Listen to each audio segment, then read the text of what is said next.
No, I'm up. Are we starting? What is this? Is anybody here? Hello? Oh, guys, nobody's here. This is weird. Finally. Just a moment of silence before we start the show.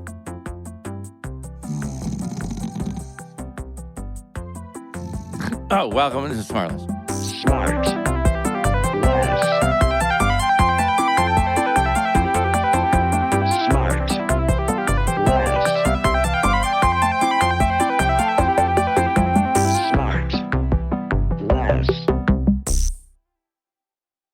Sean, congratulations on Thank you. Very successful run of your show. You guys have wrapped now, and do we know yet if we are traveling with this huge success? Yes, we are traveling to the Broadway. By the way, I didn't even tell you guys. There was a reviewer like 3 weeks ago that said, I'm not even making this up. He said, he raved about the show and it was a really good review. Of course he did. Although, before they go to Broadway, they need to remove Sean's plastic wig and his fat suit, neither of which are true. No. Swear to God. I'll send it to you. No, And I was like, Sean. wait, that's my real hair.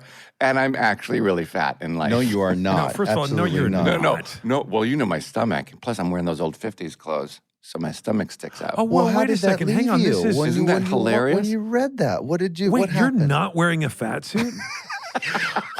Sean, honestly, how did you feel? There it is. There's There it cookie, is. the cookie bag. What? Cookie. What? How did you feel after you read Yeah, that? that's hurtful. I laughed. What do I care? I mean, yeah. I have laughed too about reading some bad things about me, but it does leave you a little winded. I was fine with that. I really, honestly, truly laughed. I think that's really funny that he thought I was wearing a fat suit and a plastic wig because my hair is shellacked, you know? Well, I can't wait to see it in New York. Very good. Will, I know you'll be there with me? I'm going to be Question there. I'm going to 100%. In fact, mark? Well, hang on, Will. Sean, Yeah. is that a glass of milk that you're sipping? Certainly is. Yeah. Listener, Sean's sipping a squat glass of milk. Yeah, And that's I don't think I've ever seen anyone literally drink a glass of milk. just on its own. Yeah. There's no peanut butter sandwich. Didn't that stop with the little newspaper boys on the corner selling papers for 5 cents? Isn't that the last time? Last time I saw a glass of milk being. Say, mister, over here, say, mister. Gee, it's neat to be a newsboy. Hey, read all about it. It's a Say. glass of milk. It's ice cold. It tastes so good. Ice cold glass of milk, huh? Just Yeah. something for the cookie pouch down there, huh? You know what I love? It's got to go with the cookie. What do you call it? The cookie what? Cookie bag, cookie pouch? Cookie bag. the Cookie cookie bag. He's just setting a nice base for something for the cookies to plop into. You know what I mean? Yeah. A warm A pool. nice You know what I pool. love about you, Sean? God, you're so simple. Yeah. It's unbelievable. Your guest must be furious at you by now, my Will. guests, you know what? My guests Oh. are going to be furious Double booking. if they were Hall and shitty Oates. people. If they were shitty, that was what I guessed for yours. Hall and Oates. We're going to keep guessing Hall and Oates until they come on the goddamn show. And, but you know what? These guys make music of a different kind. Oh. They make music with their art of a different kind. More of a visual art. These fellas, they like to take ideas, they like to write ideas, and then they like to put them up on the big screen. Oh. That's Wait a right. second. These guys, and they like to do it. Lord Miller. They like to do it in every single discipline. They've directed lots of movies that I've done, including Did the I just did Lego it? I did it. movie and Lego Batman. I can't go any longer because you guess it. It's Lord and These Chris guys. Miller. It's Phil Lord and Oh, Chris Miller. wow. Look at them. Bateman, Hey, you gotta, fellas. I couldn't even get Bravo. into the preamble. Well, who else is there? There's only two that know how to write Hall it and and Oates. put it up on the screen in its glorious Hall and Oates form. and us. And How do you that's guys it. respond to that you're the Hall and Oates of film? Yeah, I I've mean, heard I take that. that as a huge compliment. I got so excited for 2 seconds when I thought I was Hall and Oates. Wait, which one would you be? Yeah, which one would you be? Ooh. I'm gonna go with Daryl Hall. Daryl Hall and John Oates. Oates. Yeah. Daryl is the Hutch, not the Starsky. Which one's Starsky? Daryl has the blonde hair, and Oates has the mustache. Okay, so John Starsky. Who's who then? Yeah, it would be I tough. mean, you guys are both dark hair. Neither one. I guess I can grow a mustache easier, so I guess. But you have the curly hair, so like that's the most. It's a real dogfight. Yeah. It is Let's a take more real time with this. Just Yeah. let's not rush into the answer. Hey, by the way, Jason, why don't you say that for your podcast, Grinding to a Halt, which starts next week on Wondery. Drops next. What a classic Gentlemen, burn. welcome. Yeah. Welcome to the show. I don't know how you find the time to spend a silly 60 minutes with us. Yeah. but Why? And thank why are you guys? Where are you right now? We are in our office. We finished the week of March 2020 and never actually worked out of. And it's our first day here in the office. So it's Is that pretty true sad. story? Yeah. True story. It's been awesome to pay the lease on this for the last 2 years. Yeah. How weird. Now, have you got for the last 2 years? You guys have been doing what you do remotely, or are you guys going over to each other's houses? We did like partially remotely. The things we've been working on recently are the sequel to Spider-Verse, which we've been going in on a couple days a week. And then we've been making this show, The After Party, for Apple TV Plus. And we shot that for real in person with real human beings. Now, do you guys prefer to be on the set and directing stuff and mixing with folks, or do you prefer that more typical sort of life of a writer where it's just the two of you at a shared desk, looking at each other, pitching ideas, That's right. typing? Arm in arm. One arm over Chris, the I other do on the the left keyboard. side of the keyboard. He does the right side of the Oh keyboard. my It's God! great. You got no. That made me think. Don't you hate it when you go to a restaurant and you see that loving couple and they're on the same fucking side of the booth and they're not yeah. sitting face to face? They decide to sit hip to hip on the same side, You know what, looking out Jason? at the restaurant, letting everyone see how fucking in love they are. Hey, Jason, you know what? Do you know how much Amanda would give for you to sit next to her at a restaurant for Forget once? it. It's not Yeah. happening. I'll read you the text. You know, I didn't even dance with her at our wedding. You know, Excellent. Is that true? that's how allergic I am to dancing. I'm a serious non-dancer. Well, then all I want to ever see you do is dance now. Of No, course. I'll have to First start of all, drinking again for You're that. not allergic to no. It's just that's ego, man. I mean, if we're gonna strip it away, that's just all ego. And Phil and Chris want to talk. We all want to talk to you about it. This is an Yeah, that's why intervention we're more than here. anything. What's happening? I think Phil, did I meet you once before at a no? At no, like actually. Michelle's or something. No, at no, it was Marino's. At Marino's. Yeah, That's right, You which were was so- right near our Lego offices. That was like our special treat.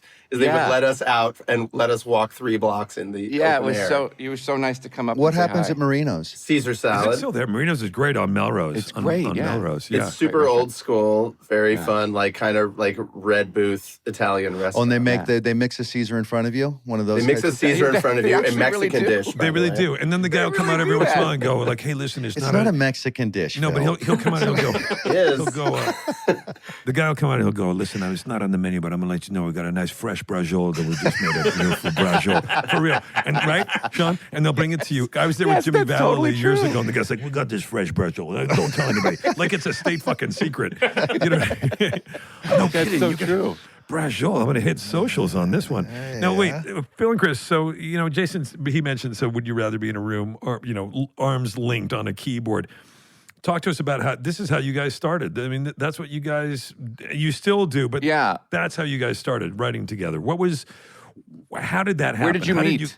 How did you guys start writing together? We met in college, our freshman week.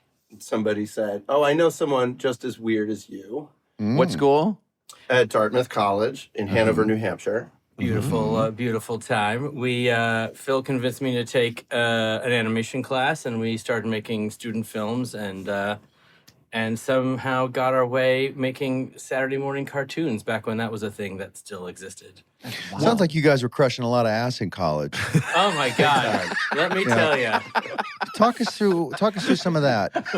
Oh man, I tell you, the ladies love a couple of cartoonists doodling away in the studio.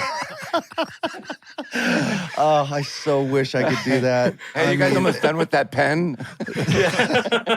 Just the wrist control Yeah. alone. Yeah. Now, did you go to school for that, or did you No. guys have a plan? I was a government major, so I mean, it was sort of a thing we were doing on the side, is making films and stuff. What's the difference between a government major and a political science major? It's the same thing. That's what they called it there because they have to be weird. Oh.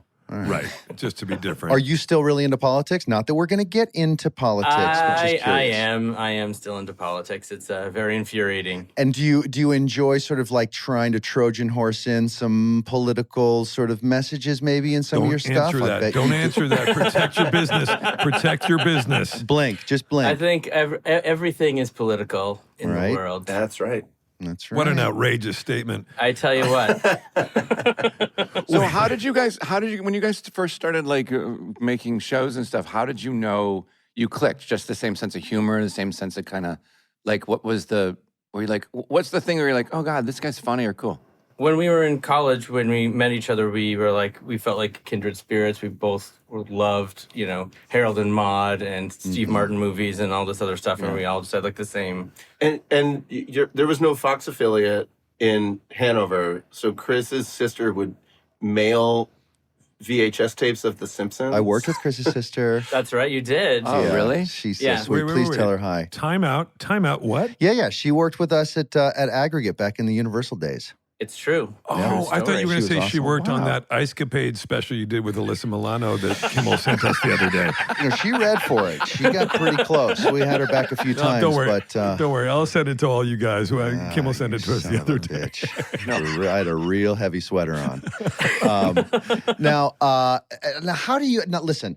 You guys are jokingly saying that you were weird in college, and I was pretty weird at that age as well. As I think we all were. Anybody was. We all go through our awkward periods, and we all think we're kind of funny, and we've got like this odd sense of humor. But there's a big spread between that and actually being able to like make it and use that in a way that actually brings success and futures. And how did you guys get from being, kind of awkward, funny, smart guys at Dartmouth to being up there on top of the mountain? I mean, I'm sure it's a long answer, not longer than the question, but let's hear it. What a fucking journey. I had to go put my winter clothing in the basement. I went to the Vegas seasons. and won a few slots and came back. You assholes. Yes. Guys? Well, go ahead. Irrational confidence. Yeah, I think there was. We were in San Francisco. I was doing an internship at ILM, and Phil came to visit me, and we took a hike to Coit Tower and looked out over San Francisco, So famous embarrassing. for beautiful movie making, or maybe it was the wrong city, but it was the right state. And They're great movies and we made were in like, Paris, let's go right? try to make it in Hollywood, and we decided then there. You had an actual moment. First of all, Sean, tell Tracy what ILM is. It's the boy. Industrial Light Light and Magic, which was George Lucas's company, was George Lucas's company, and they do all the special effects for all the movies of all time. Right. So you guys are up there and you're like, you have this moment, you're inspired, and you guys are looking out and the sun is. Yes. you got We sort had of like this- a movie moment. It was very romantic. But But at that point, you guys had been working on, you'd made some cartoons. Yeah, I want to know that. Yeah. What were those Will's getting first at was- cartoons? We made we in my dorm room we made 2 short films that we hand animated. One was like a self-portrait that I did called Self Mambo, yeah. which is fine. And Chris's was called Sleazy Goes to Hell. Yes, and then I had a character named Sleazy the Wonder Squirrel who was in the comic strip I did for the daily paper. Yeah. It was, this really sophisticated humor. We were the only people in the class who liked jokes. Yeah. So these are sketch. Now, is it like a flip book? Is that how you kind of like did the film? Yeah, you shoot it on. We shot on a 16 millimeter camera, frame by frame, and then. Wow. It was the olden days. Yeah. It was a Bolex that was just Yeah. pointed at the floor with And like duct tape on the Yeah. legs and like, a thing with jam. And you do like one little sketch that moves the hand a little bit more, Exactly. and then another piece Very of paper. tedious, Oh my and God. thankfully never have to do that again. But here's the thing. So you guys do that. You quite literally start in sort of the most basic form of animation. You guys are just doing it literally by the numbers. Really earning it all the way through. Then you guys go and you do a bunch of series and you do Clone High, you do all these great things. And then you do Cloudy with a Chance of Meatballs, which we'll get to in a second. Right. And just since you're doing that, Will, for Tracy, it's Cloudy with a Chance of Meatballs, the Lego movie, 22 Jump Street, right? Yeah. So what I was going to get to was, and kind of what Jason said, like, when did you guys know that you were cool and kind of shed all that stuff? It's almost like what I realized was, our appetites or people's appetites for what you guys do change, or did you guys change the appetites by the stuff that you guys were doing? I feel like you guys have been really consistent in what you do. And it's taken a while for people to catch up with, hey, these guys are doing something really cool. Yeah, I mean, we were super ahead of our time. And way ahead of our time. Visionaries. We're actually talking to them in the future right now. I know that you'll never say that about yourself, but I think that you guys are. I've known you guys for a long time. I think that's totally fair. You, Will. Yeah. I mean, we spent 8 years working on sitcoms before we really ever got to make our own thing, and so we got to learn a lot from a lot of great people, and we got better. Yeah. I think. I mean, if you look at our student films, they're very bad. They have like bad moments. Yeah, but I think that the thing that we always had was we didn't want to do something that had ever been done before, and so we were always trying to figure out how do we do something new, how do we do something that I haven't seen a million times before, because there's so much crap out there. You need to find a way to differentiate yourself. You're just making something to make it. It's boring. But when did you guys notice that that you had been embraced either by the community or the public or maybe both, such that you knew that your humor would be accepted? Translate. Yeah, because it's like, oh, it's a Lord Miller thing. So anything that feels subversive or I feel like I should be laughing, but I'm not yet. And the audience felt like, well, I just need to catch up. I need to be a little bit smarter. Sort of like, it's like the Radiohead thing, right? Like, Jesus, I cannot tap my toe to this song, but I know it's my fault, and I got to get with it. I listened to OK Computer one more time. I mean, that's where you guys sit. Thank you, I guess. That's very generous. I think we're just sort of like too blockheaded to change. I just think it's awesome. There's a brand there, that people just like, oh my God, their humor is super duper smart, and it is something and different. It takes a long time for me to get it because it must be funny because it doesn't seem like it's funny right now. Is what Jason's It's your saying. fault if you're not laughing. That's what we want the audiences to say. We'll be right back. We are brought to you in part by Vuori. Vuori is, how do I put this? It's a fresh perspective on performance apparel. Perfect if you're sick and tired of traditional old workout gear that makes you look like a schlub. Everything is designed to work out in, but doesn't look or feel like it. And every piece is so comfortable you'll want to wear it all the time. These pieces, they are designed to perform while still looking great. Is that a tall order? Methinks not.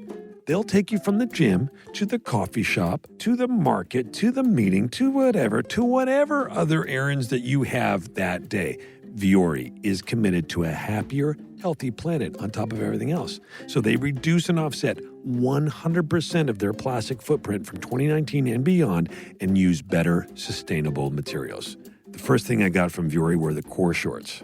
Oh, man. Let me tell you something about the core shorts. I'm working out in those suckers, and then all of a sudden I'm leaving there and I'm going to meet somebody for a cup of coffee, and I don't feel like a total ding-dong, Because come the weekend, I've just got them all non-stop. Also, I'd love to see The Weeknd wear them on the weekend. That would be too much for me to take. Vuori is an investment in your happiness. For our listeners, they're offering 20% off your first purchase. Get yourself some of the most comfortable and versatile clothing on the planet at vuori.com/smartless. That's VUORI.com/smartless. Not only will you receive 20% off your first purchase, you'll also get free shipping on any U.S. orders over $75 and free returns. So go to vuori.com/smartless and discover the versatility of Vuori clothing.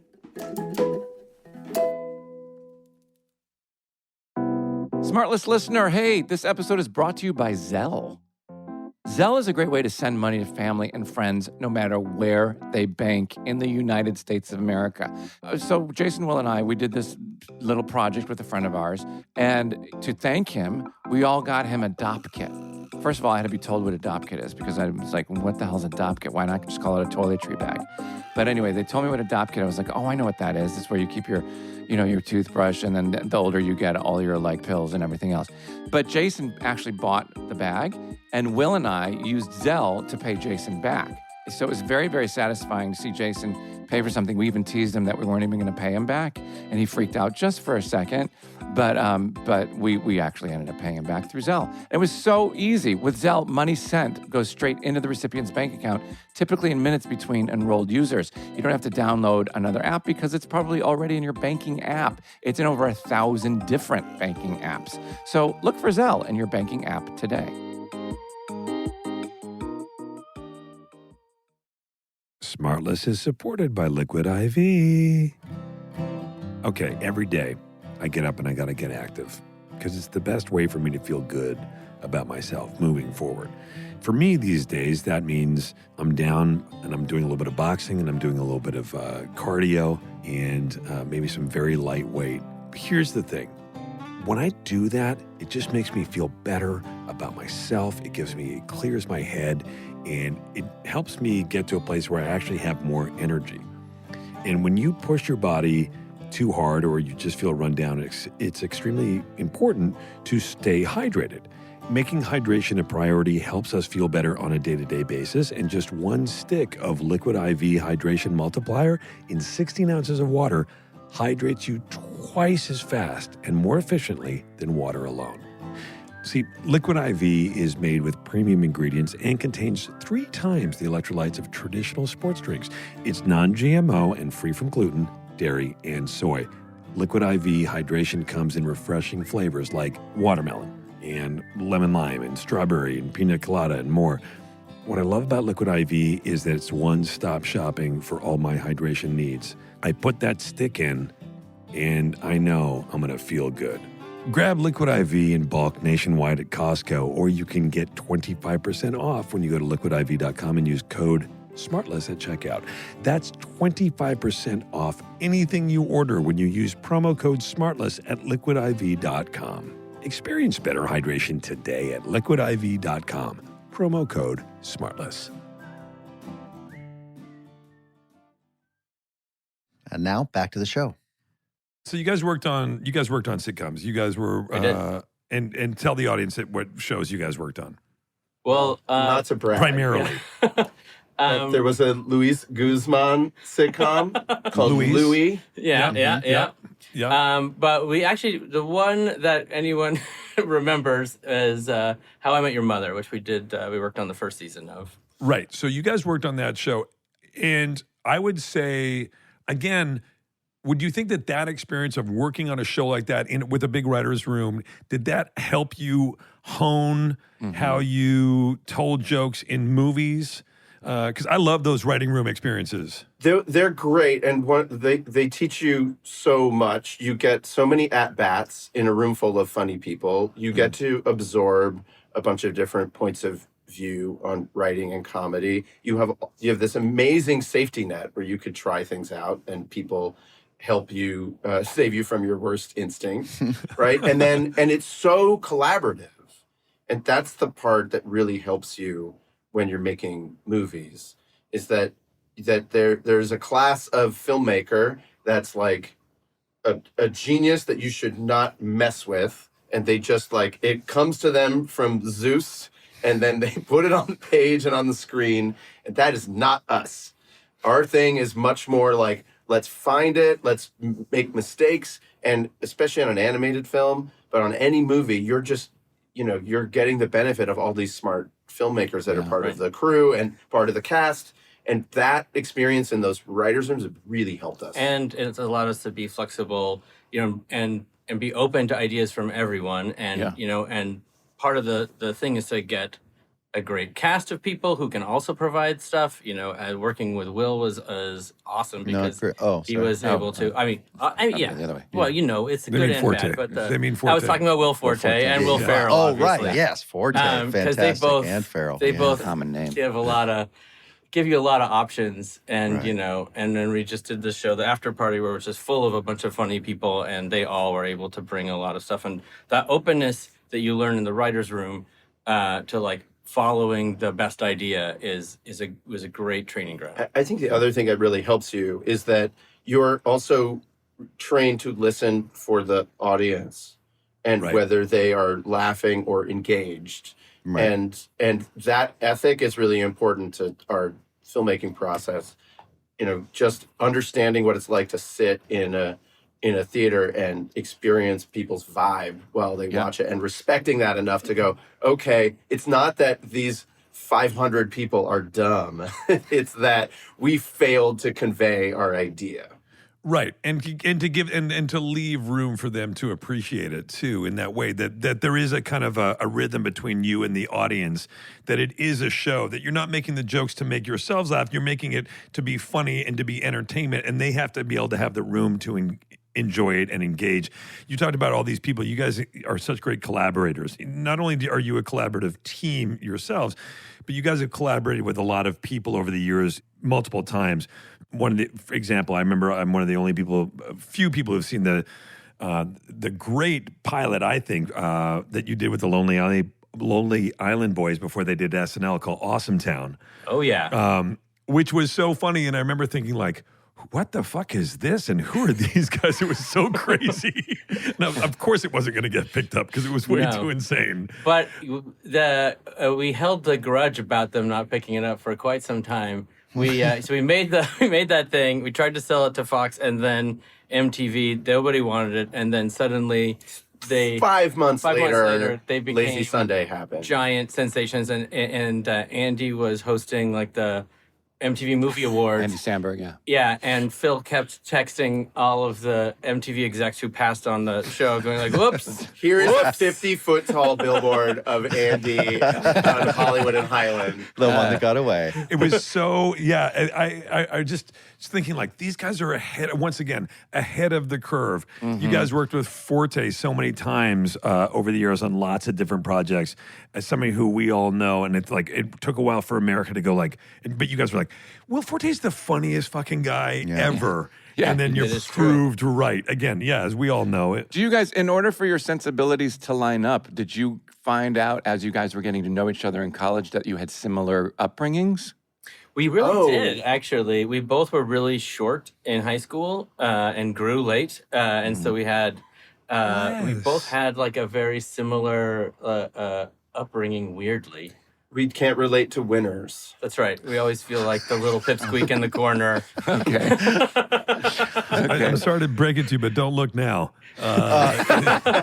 You do both seem to like. I can't imagine you guys ever getting in an argument. What is the one area where you guys go, let's not talk about it? Here's the biggest fight we ever had. Yes. The biggest fight we ever had is over the shape of Abraham Lincoln's nose On the show Clone High. in Clone High. This is Will Forte's character. We got him a SAG card to voice because we thought he was a funny guy. Forte was a very funny writer at that time, and we had seen him at the Aspen Comedy Festival, where he did a sketch where they just said the phrase, "Ain't no party like an Otis Day party, because an Otis Day party don't quit," for 10 minutes with different inflection, which was brilliant. And the most Forte type. The most Forte idea of all time.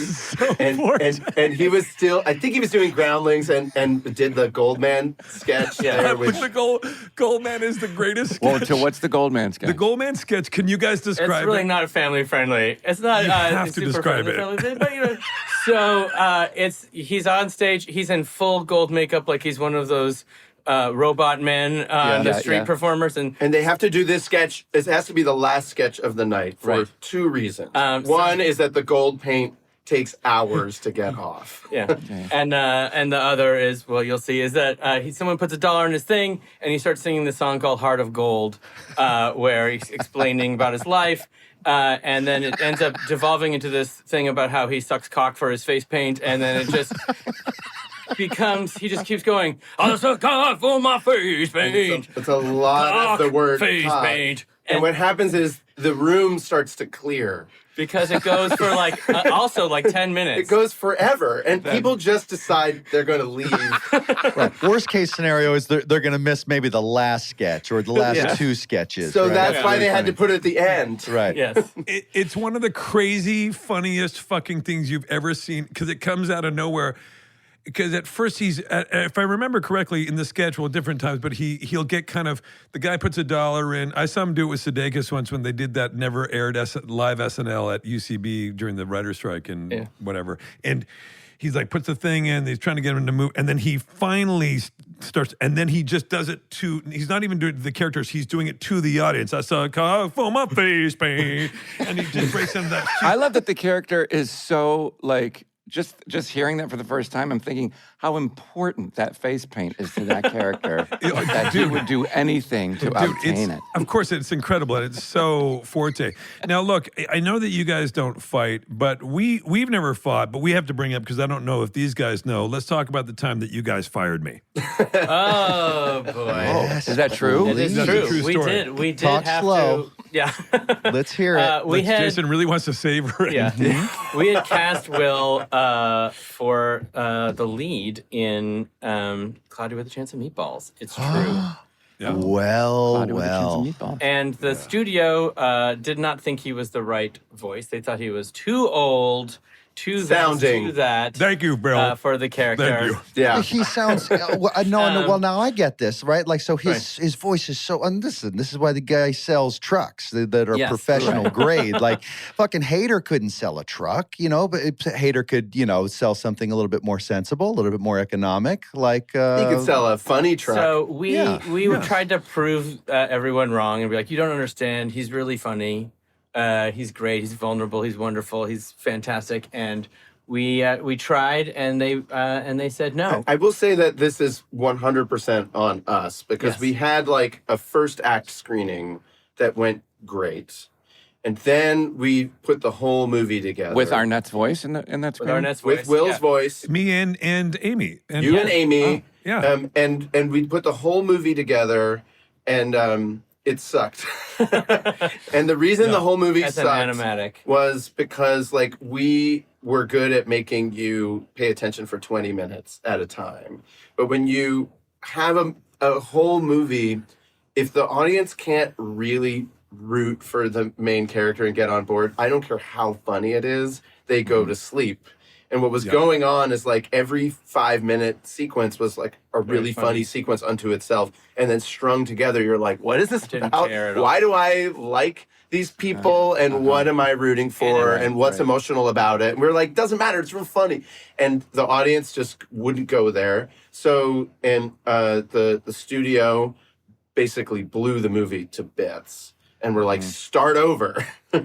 I remember where I was. I remember I was on Motor, right by Rancho, right by the swimming pool there, just south of the Fox lot when I got the call. just looking for lost balls, Yeah, I was just picking up some shag balls.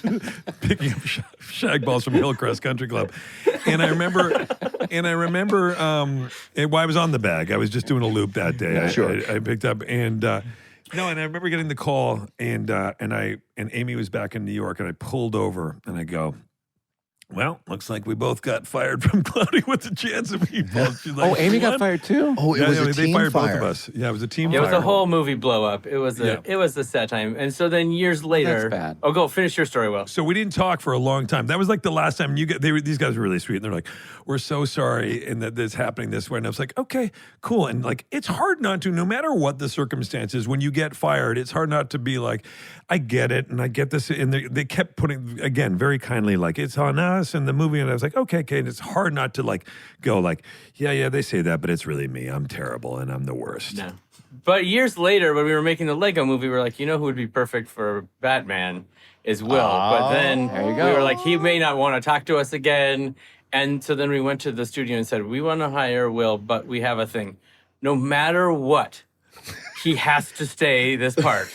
No way. We cannot fire him no matter what happens. If you fire us, that's fine. You got to keep him on. And we had to run it all the way up to Jack Warner. That's right. Yeah, they dug up Jack Warner. Jack Warner. Wow. And got him to sort of nod, Weekend at Bernie style. They made him Now, nod. when you guys are... let me just finish that story Yeah. to say this. So these guys call me up. I remember the time, Sharon, my agent at the time, she called me. She's like, Phil and Chris want to call you. Don't hang up. And she's like, they have something they want to say to you. And she didn't tip it. And these guys are like, listen, so we're going to do the Lego movie. Do you want to play Batman? And I was like, I don't even get that sentence. I don't know what the Lego movie means. Like, what are you talking about? And then they walked me through it. And I remember, this is my recollection of it. So we make the movie. Oh my God. And didn't Michael Cera play Robin too? No, that was in Lego Batman. Yes. Which we made we ended up making 3 movies. And these guys, I remember we go in the first couple times we're recording at Warner Brothers. And you do a lot of things where you work on that are really fun, especially in person. They're really fun. Making animated movies can be quite an isolating experience and not that much fun. But these guys were in the booth. Some of the hardest laughs I've ever had in show business were in my life. Forget show business. We're in the booth with these 2 guys. We laughed so hard. At one point, we were doing this scene about Batman. You guys know what I'm going to talk about. Yeah. About Batman. Tell me what the line was that he said. Was it the thing about he has like a crippling need to party with other people? With complete strangers. That's right. Wait, so it's also, you guys are laughing about stuff that you couldn't possibly use in the movie. Is that right? I think we used that bit. Part of it. He was trying to explain why he was like... Why he abandoned everyone to go party with a bunch of strangers. It turned out he had a crippling addiction to partying with complete strangers. Yeah, he was positioning himself as the victim. Which was amazing. It wasn't rated R, was it? No. No, The Lego movie? No. But it was adjacent, was it not? Was it PG-13? No, it was very PG. Yeah. Oh, really? PG. Yeah. But anyway, so just to tie this up, so I remember we did that. I had so many amazing times laughing with these guys, and they're just the funniest, and all the stuff that they pitched and would say to me in the moment, because there'd be the script, and then one of them would be like, say this, say this, say this, and we just had so many great, amazing moments, and their brilliance was incredible. And then we go, and the movie comes out. I remember that night, and these guys we go to that bar in Santa Monica. We all had dinner. Do you remember?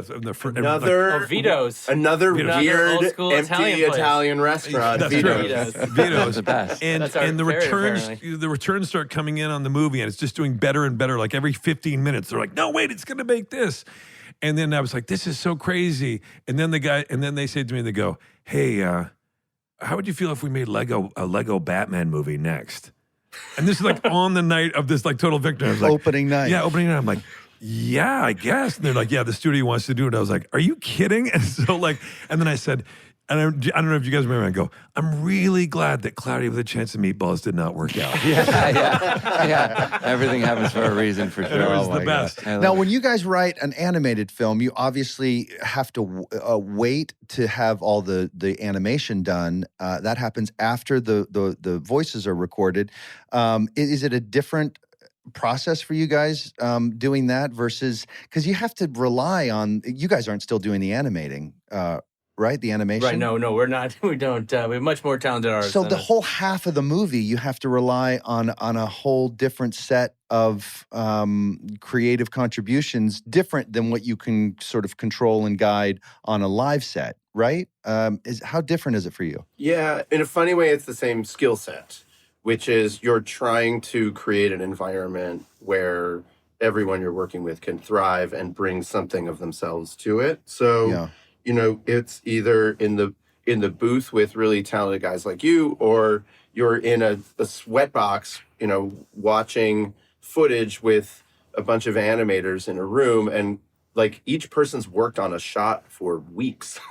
Yeah. And so you're just talking about like one moment of like Flint Lockwood sipping coffee and trying to figure out what would be the funniest, most interesting way for him to do that. But how do you articulate to an animator how to draw something that matches your sense of humor. Like, you guys are so great with some of your dry humor too. Like, how do you talk to an animator about making the eyes sort of be half lidded and the characters kind of over it? And like, that seems like a hard thing to be able to manage every frame. Yeah, because it seems like you'd have to hire animators who are funny people as well. Exactly. You do. And I think that's part of being a good animator, is being able to do that. You're doing half the performance, you're listening to the voice and imagining what it might be.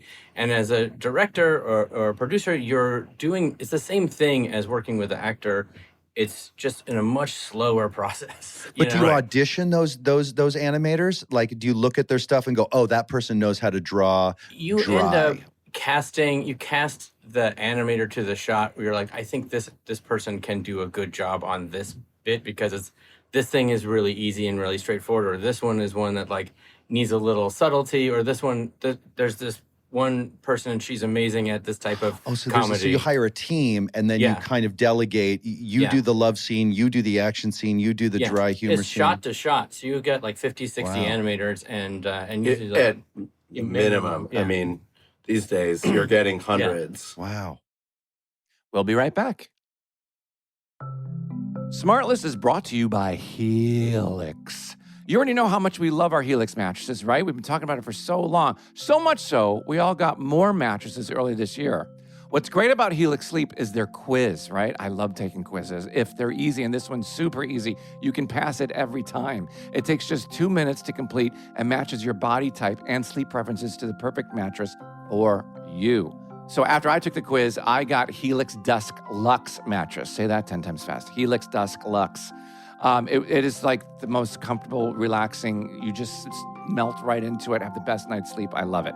Helix has been recommended by multiple leading chiropractors and doctors of sleep medicine as a go-to solution for improving sleep. So if you're looking for a mattress, just go to helixsleep.com/smartless, take the quiz, order the mattress that you're matched to, and the mattress comes right to your door, shipped for free. You don't ever need to go to a mattress store again. Helix even offers exclusive discounts for students, teachers, military, and first responders.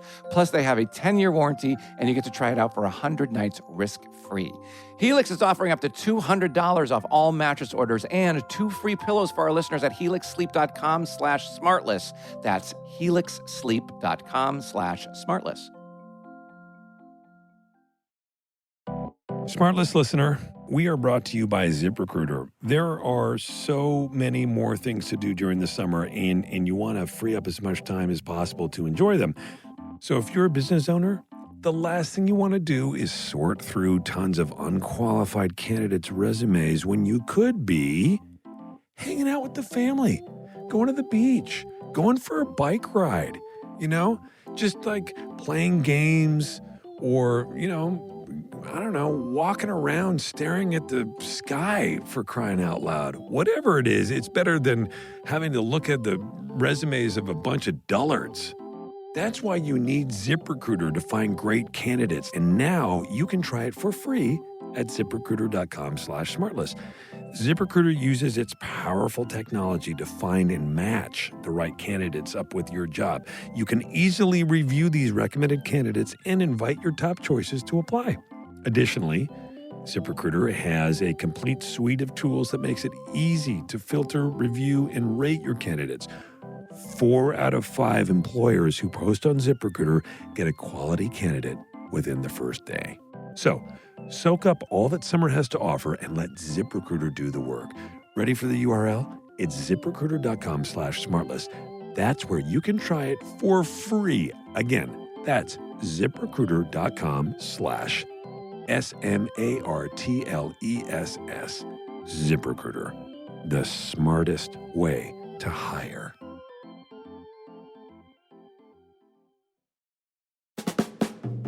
SmartLess is supported by Athletic Greens. I mean, look at this t-shirt, guys. Look at me in this t-shirt. You look really good. I mean, your body looks good in that t-shirt. What would you call it? What kind of body would you call it?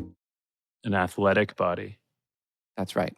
By now, you've probably heard us talk a lot about how much we love this stuff. It's the one thing with the best things. No need to buy tons of supplements. Athletic Greens is your all-in-one nutritional insurance. So what I love about Athletic Greens, it takes all the guessing work about like, do I need to take this supplement, like this vitamin C, this B12, like whatever it is. I don't have to take all these little pills. I just do one shake every morning and it tastes so good and you're done. You're done with all your daily stuff. And it tastes great.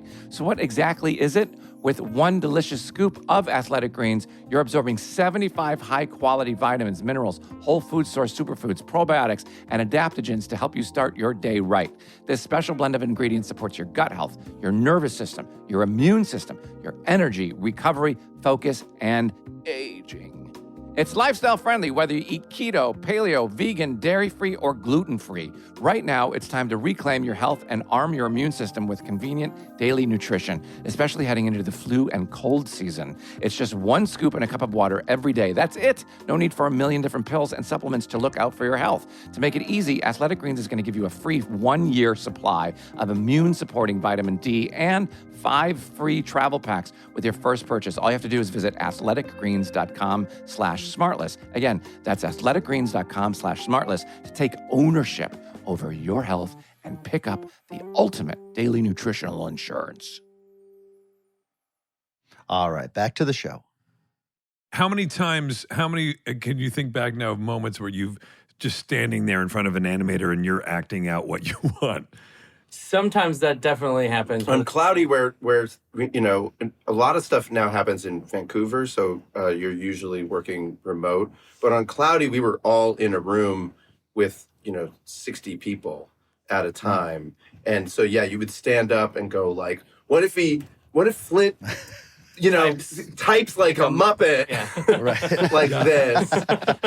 And the most people are like scratching their heads going, who are these clowns? But every once in a while, like there'll be one person go like, yeah, I got that. I totally great. get what you're laying But you down. also want to be open to everyone else's ideas, and once the team feels like they can pitch something and it'll get into the movie, as long as you give them like the direction of the tone and you show them what success looks like, everyone wants to get on board and jump in. And it's just like having a really talented cast of improvisers that can like, okay, I know what we're going for. I know the tone. I know the vibe. I know if I say this, it's going to be on the cutting room floor. But if I say this, it has a chance of making it into the show. Or the movie. Are you guys a fan of anything of current animation now? Do you watch those shows? Are you like, I'm in it, I can't watch it, it's my life? I come and go. Sometimes I can't.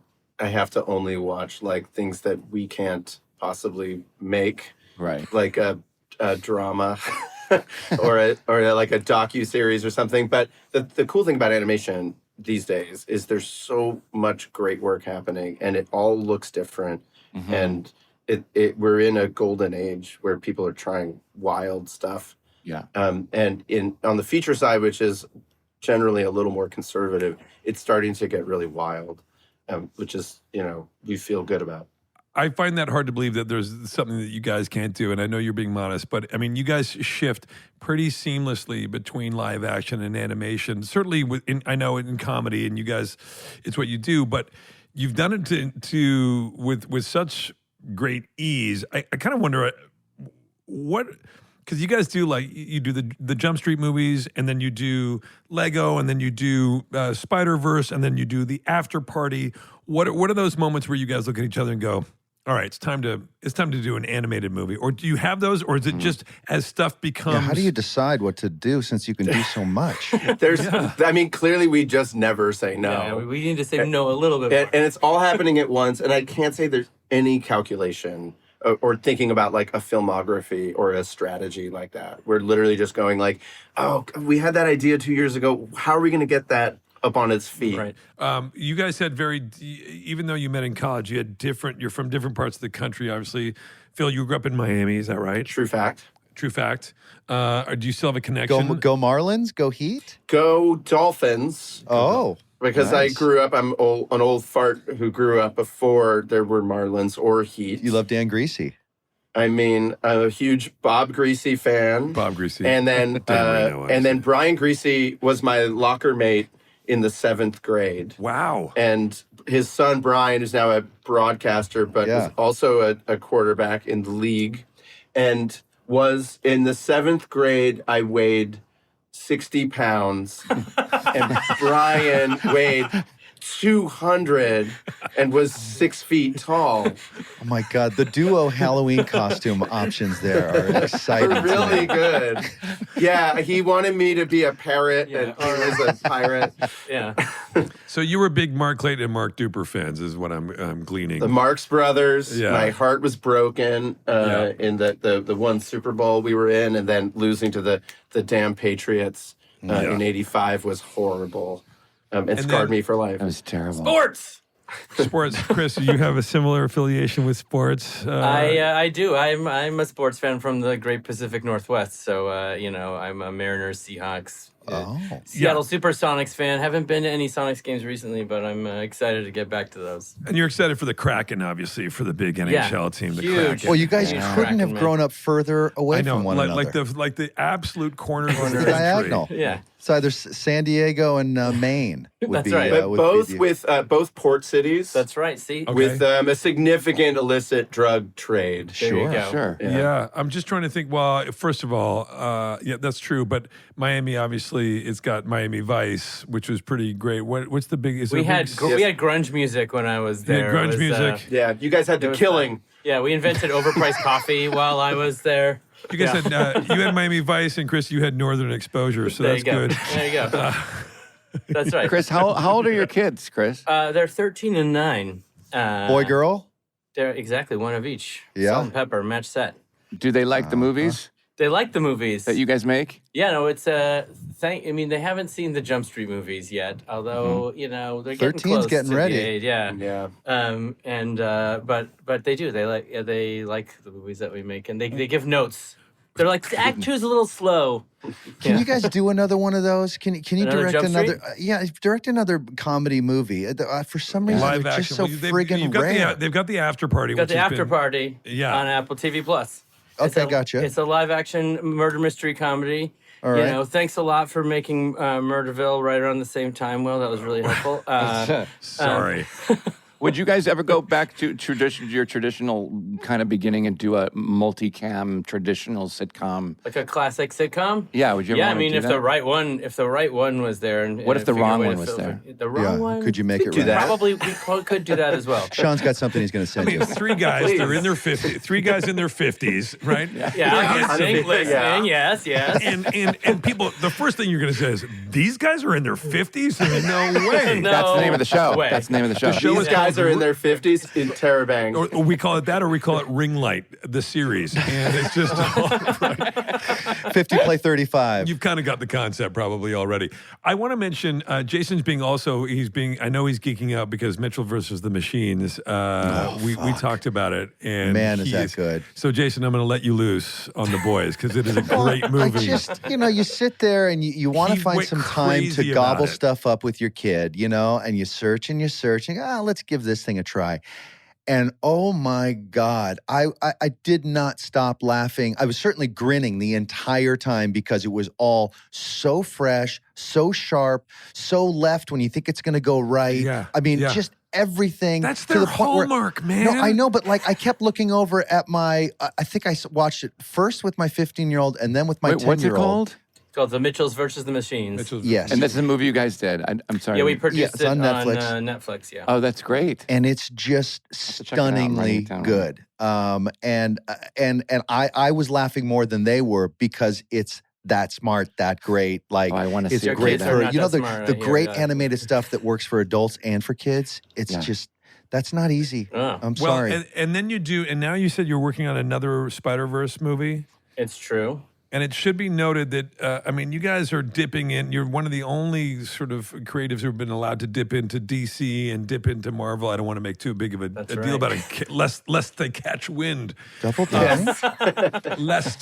But alas, here we are. And that's Into the Spider-Verse. Man, that movie...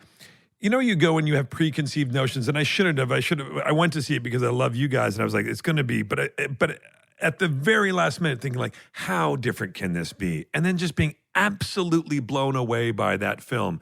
I couldn't have loved it anymore. And I don't know. So now I'm thinking, well, you guys are making another one. How are they going to re-break their own mold? That has been the real challenge, right? Is that, you don't want to just do the same thing. You want the brand is innovation. And so then you're like, well, how the hell are we going to make this thing, different from the Is that last what one? keeps you guys up? Is that the thing that you talk about the most, like across the desk to each other? Yeah, I think we that project in particular. You're sort of freaking out, going, how do we recreate the feeling of being in the theater watching that movie, which is to be surprised, but all of these moves that we already did are off the table. So you're sitting there going, okay, emotionally, what can we do that will feel like a left turn, but still feel like it's, it belongs there. What about writing something for live stage, like a musical, a play, something like that? We came to, for 2 seconds, there was an idea of a Lego Broadway show that was like, it was getting kicked around. And we were thankful that did not happen. We were like, this seems so hard, which of course makes us want to do it. Sean, don't say no. The guy could have a prosthetic stomach and plastic hair. Yes, exactly. A fat suit and a plastic wig. Think about him. It's Lego. Fat suit, plastic wig. But that notion of like having to better yourselves each time is that I imagine for any artist that creates things from the ground up, that there is some sort of an onerous thing that would sit with you, like how can I make the next thing better, and do you find that your own taste progresses naturally into a new place of talent, or do you feel like you guys have to push yourselves to continually grow and be even funnier and be even more sort of subversive, or does it just happen naturally that your taste just develops? I mean, it's sort of both, in that we don't like to repeat ourselves and we don't like to feel bored. And I don't think we do a very good job unless we feel like we're doing something that we haven't done before, that feels like maybe that not that many other people have done it before. That kind of drives us. So I think sometimes we'll be sitting there going like, why do I hate this? Right. And it's because it just feels like an easy choice. And so we then, but that's you also one of don't want to be new just for the sake of being new and odd and different. So and how do you balance that? You have to build this on some like fundamentally like universal like relationship things that are not new, but every like specific choice has to be different. And I think that the granular sort of embryo of that process is just the conversation between the two of us, which is, I think this thing is really funny, but I'm looking over at Chris and he's just like not having it. So it makes, instead of getting mad and going like, why don't you like it? It makes you retreat and go, okay, how can I make this even better? How do I get it up the hill? And maybe Chris can help me. Like, here's what I'm going for. Well, this is why I didn't go for it, but maybe you could try. And then you wind up building something that neither one of us would have thought of on our own. It's great having somebody to be like, okay, I'm trying to make this thing that I think Phil is going to like. And luckily, our sensibilities are juvenile enough that we can make things that kids seem to like also. But we're never really... That's how Sean and Scotty are with lunch. Yeah. You know what I mean? They're both building towards it. They have there's something that they like, and they're like the sandwich and then the tuna and the thing and the chips, and they look at each other. So look at this. We made it. We made it. Kraft it. mac and cheese, 2 boxes. Are you guys proud, as you should be, that your partnership is healthy and that it's harmonious and that you guys still enjoy one another? Because I'm sure that takes as much work and attention and respect as you have in your personal relationships and partnerships as well, like right? I've got 2 marriages that I gotta juggle all the time. It's like I've got like a family in Arizona that is a secret family. But yeah, so it really is. I mean, the good thing is, if you're building it off of respect and admiration, and if you feel like, oh, this is a person that's bringing a lot to the table that I can't do, and is if you admire the person, it's a lot easier than if you're like, oh, this fucking dead weight. Can you guys identify what one person is better at than the other? Do you guys have clearly 2 different lanes? It seems like there's tons of overlap. Write it on a piece of paper and show at the same time. Like, is one person better at story and the other person's better at dialogue? It's not that simple. It would be easier right? probably if that were the case, but we we both have a lot of strong opinions about everything. Yeah, I think we would never find out if one of us was weaker at something because I don't think we'd ever be able to admit it. Right. But I do think there's sometimes I get a little more frustrated or hot-headed in like a meeting, and nobody cares. But if Chris gets upset, then everyone pays attention. Because he rarely does. He rarely does. I'm more soft-spoken. And so it is. If Chris is upset, and we've been in a few meetings where like somebody said something that was so appalling that Chris like could no longer function, and I immediately flipped into like Mr. Peacemaker, Mr. Constructive, like let's get this together. And I just realized, like, oh, I have that muscle. It's just that it's atrophied because Chris is there to pick me up every time I get It's a perfect marriage. hot. That's It really is. This That's is nice. incredible, and I like the way that you're like you don't want to admit it to each other. This is like it's the equivalent of like keeping it hot, keeping the marriage hot. God, you guys are still dating. You know, And then you guys get to make all these little babies together. Ew, don't say it like that, and don't fucking shimmy your they're shoulders making a either. they're making a Children. cartoon baby this time, and the next time they're making a film baby. Phil and Chris, God, we could talk to you guys forever. You guys are the best. Thank you for taking time from your new office. Yeah, go make more good stuff. Yeah. You guys are so nice. I can't believe you gave us this many compliments. I just expected fun. stern, Yeah. skepticism. No. We're fans. You guys are We're fans. You guys are really, big really fans. nice of you to Thank do this. you Thank guys. You guys are the sweetest. Thanks for having us. Chris, say hi to Sissy Pooh. I will. I'll tell her you said hello. Thanks. Boys, thank you so much. All the best on After Party in the second season. Looking forward to Thank you very everything. much. And just thanks. Good luck with everything. Thank you Thank guys. you, fellas. All right. Okay. Have a great rest of the day. Bye, guys. Bye, guys. Bye. Bye. Real good.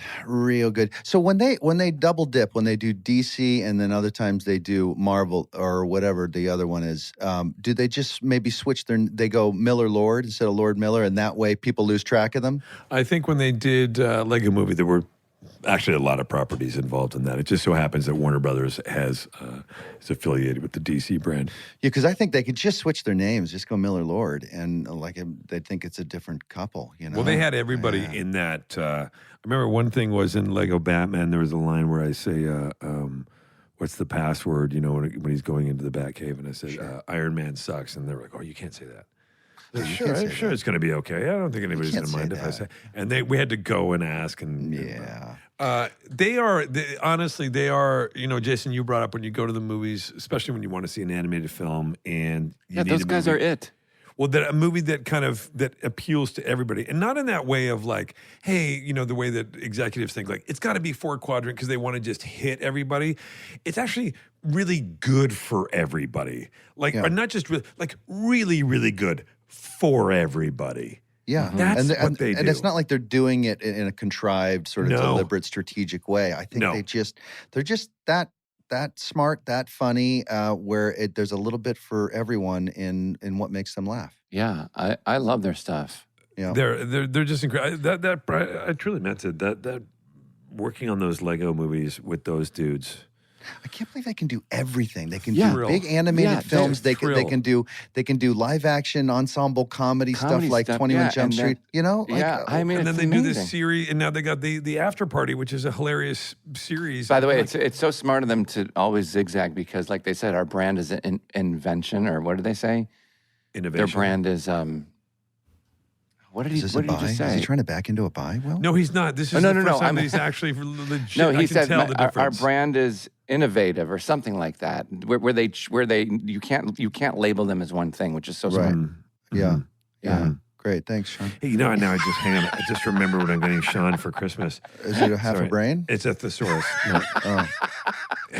Is it a, I just, I wonder if It's a scary. I play. the he's got scarecrow. room. I wonder if there's anything wrong in their life. Like everything seems so great. I wonder, like, I do know. you think they have some real devious problem, like on the weekends that Let's make it up. They hope nobody ever finds out about? Yeah, like they double park. Right. Oh, those sons of You know bitches. what I Those are mean? they're the ones.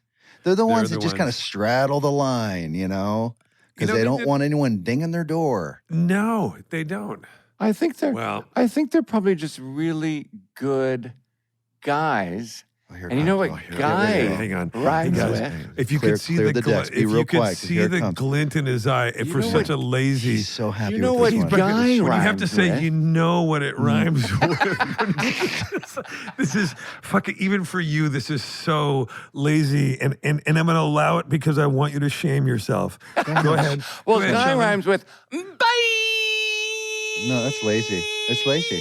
You know, it's not. No, you're gonna have to stick around and come up with a bigger one. Yeah, you know what? Let's hang him out. No, we Yeah. didn't join in. We can't let you have Sure. it. Let's keep going. Let's see.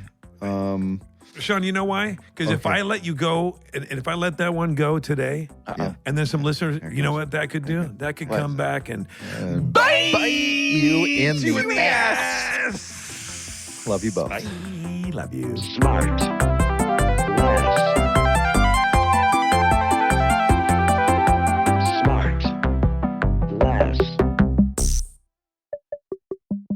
SmartLess is 100% organic and artisanally handcrafted by Michael Grant Terry, Rob Armjarv, and Bennett Barbaco. SmartLess.